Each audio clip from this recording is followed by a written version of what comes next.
Day of the Dead is George Romero's latest zombie flick, and tonight it opens in Pittsburgh. Next on Evening Magazine, we'll take a gruesome glimpse at the making of that movie.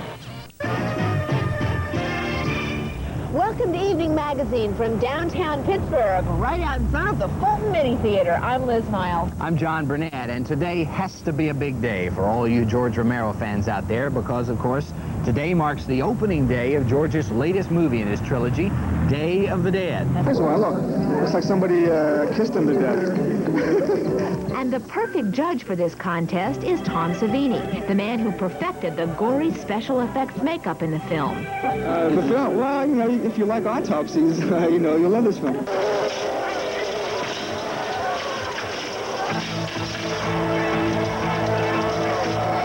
Day of the Dead picks up where director George Romero's two previous zombie films left off. This is a continuation of the story of the zombies that are coming back to life and taking over the world. Romero has taken his film cameras deep inside a limestone mine near Beaver Falls, Pennsylvania, to film this final chapter. Only 8 living humans remain and have barricaded themselves from an entire population of hungry, flesh-eating zombies. For 3 months, cameras rolled, zombies growled, and Tom Savini worked makeup magic from this small room in a corner of the mine, a place his assistants appropriately dubbed Savini Land. Yeah, there was a sign up there one day, Savini Land, you know. It was like an amusement park, though, you know. Here, Caro syrup and red food coloring became blood. Mechanical body parts and lifeless latex came alive. And beautiful women were made ugly. The only part that's really going to be real are my eyeballs. The whites of my eyes and the browns of my eyes. And if you look closely, you can see real lashes. Although zombies don't wear mascara.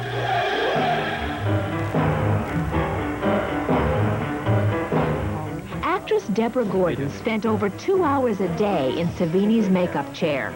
First, a mold is made of her face. Then foam latex is poured into the mold, and the pieces are glued to Debra's face.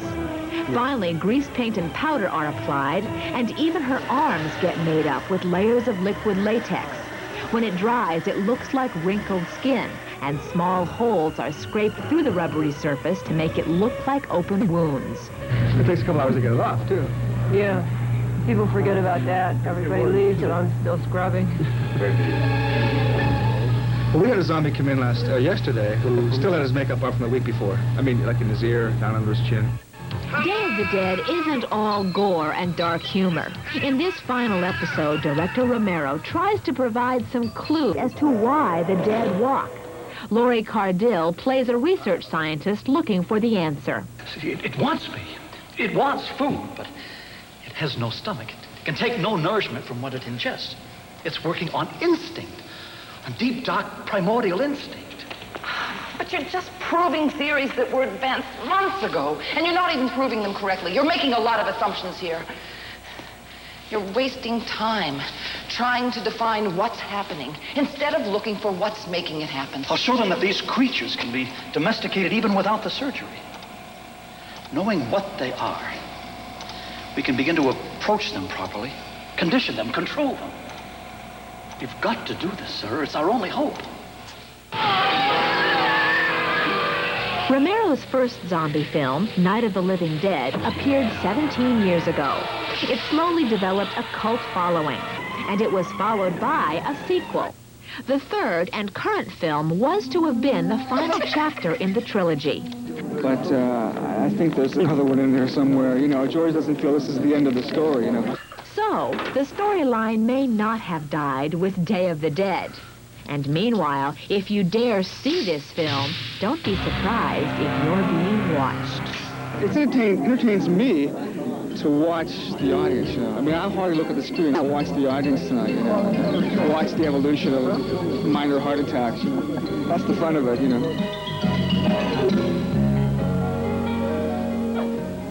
Now, we do want to warn everyone that although Day of the Dead is an unrated film, it does not have a rating, the rating it would have gotten if they had chosen to have it rated would have been an X, and that would have been not for nudity or anything like that. It would have been for gore. That's right. George.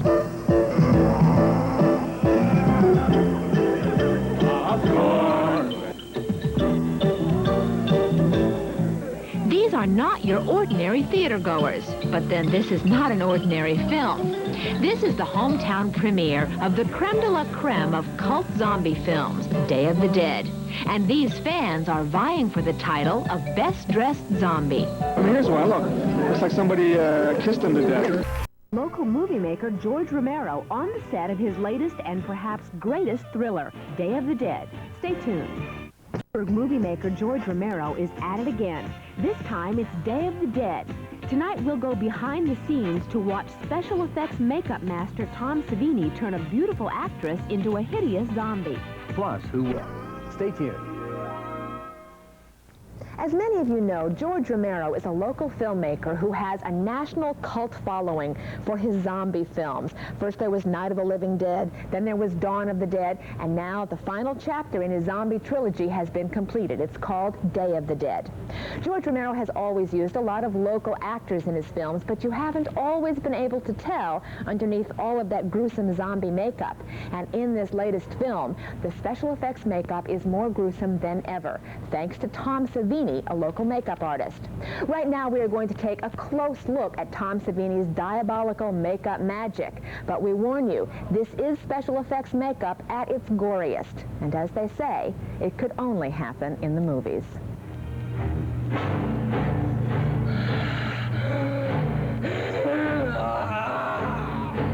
Good morning, Justin. How are you today? Ready to go for a ride?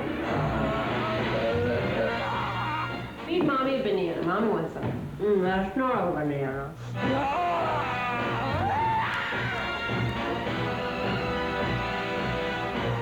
With frightening zombies like that one, George Romero's film, Day of the Dead, is one that mothers may not want their young children to see.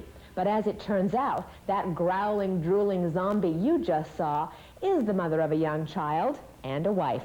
Her name is Debbie Gordon. Well, it was an interesting experience, a once-in-a-lifetime, what we might call an adventure.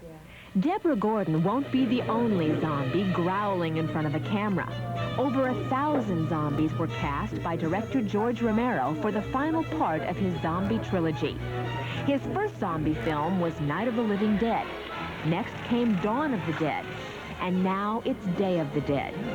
This story takes place at a time when Romero's zombies are more decayed and gruesome than ever. And this film will be more violent than ever. This is the ultimate zombie movie. Every zombie is different. Every zombie looks different. There are more prosthetic appliances. They're more decayed. They're more rotten. Everybody has generic teeth in them. You know, since Michael Jackson's Thriller came out and Return of the Dead and all these zombie films that are coming out, we have to be one up on them. Every drop of fake blood, every gory effect, every mechanized body part is the work of this man.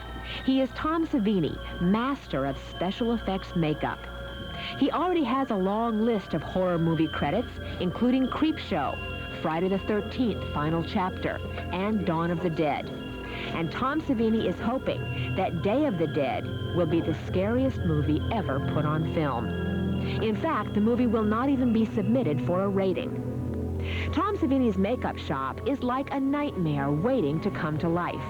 This is where Debbie Gordon is transformed from a beautiful actress and model into a decaying zombie. Debbie is playing the lead female zombie in the movie. Her makeup must be precise and detailed for the camera close-ups.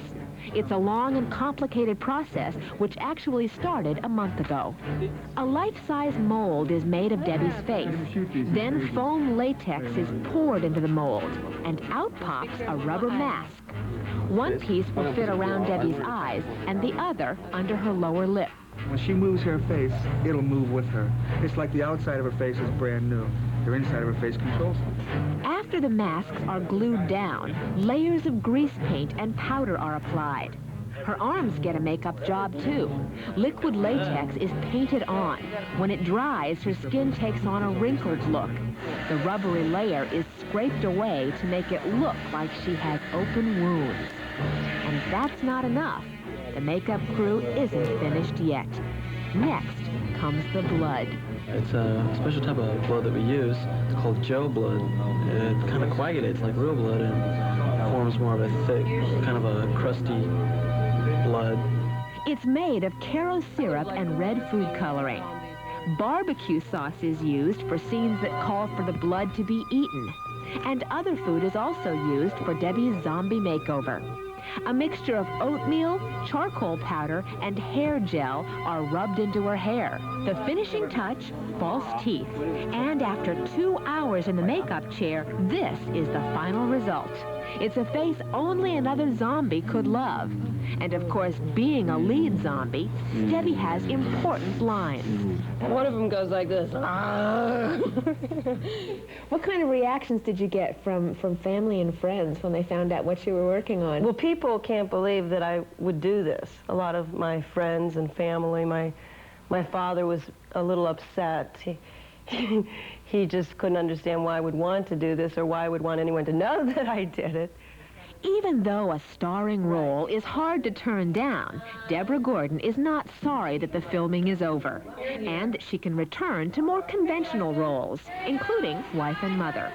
Until, that is, the next big challenge comes along. Well, one thing about Debbie is she's a very spontaneous lady, and I think that's what makes her so exciting and nice to live with. She's an unusual person, and we never know what her next move's going to be. It was interesting. It was an experience.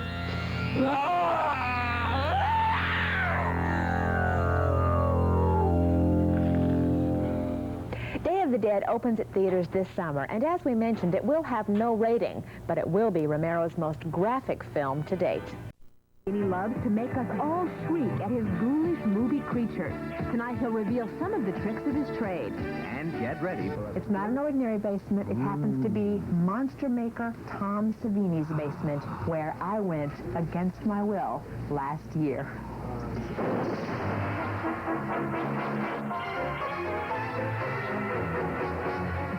For those of us who enjoy scary movies, the moment of horror is always unexpected.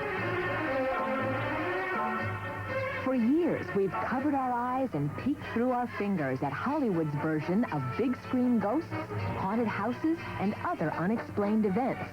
But perhaps the most heart-stopping moments of all are coming face-to-face with monsters.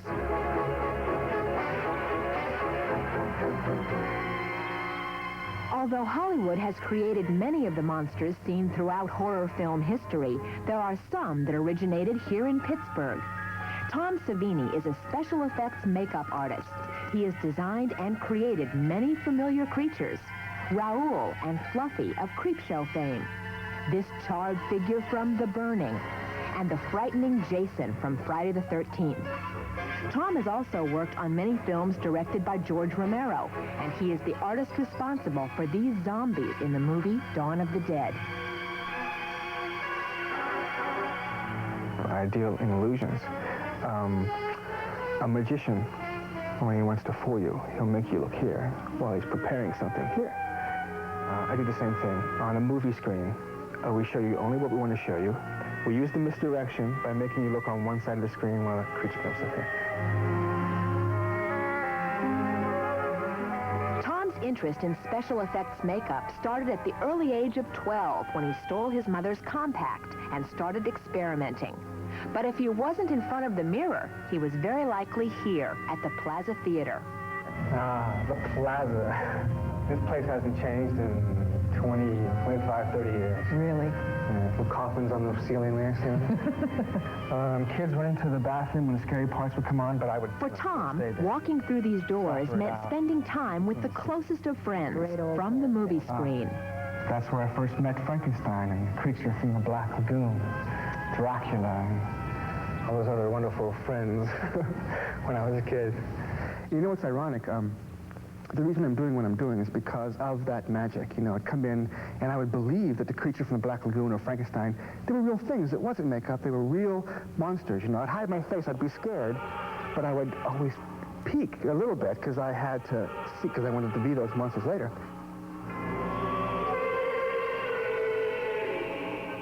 Those scary creatures Tom remembers from his childhood have influenced his own monster making today. But Tom draws on real life as well as celluloid experiences. He served as a photographer in Southeast Asia and saw firsthand the devastating effects of the Vietnam War.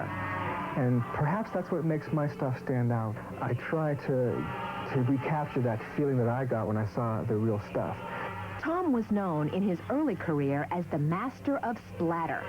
Splatter films are those that rely heavily on graphic gore and lots of blood. But these days, Tom would rather concentrate on the bigger challenge of making monsters. Well, let's just go down here, and you can meet some of my friends. Okay, this is Nate's corpse from Creepshow. An actor wore this, and we put maggots on it. It's made from Rice Krispies, latex. Really, Rice Krispies? Right. Rice Krispies works real great. Good decay. This is just the gorilla that I'm making to freak out the kids this Halloween in the neighborhood. This is Raoul. We nicknamed everything in Creepshow because if I had to tell the crew, go get me the corpse with the white hair, it was really hard, so we just said, go get me Raoul or something like that. His head turned. Alongside Tom's basement monsters is a battered workbench that stores all of his special effects secrets. A quick glance reveals eyes, a dead rat, teeth, tools, and a forgotten photograph from an early film. But not all of these supplies are meant for monsters. Some are used for heart-stopping effects.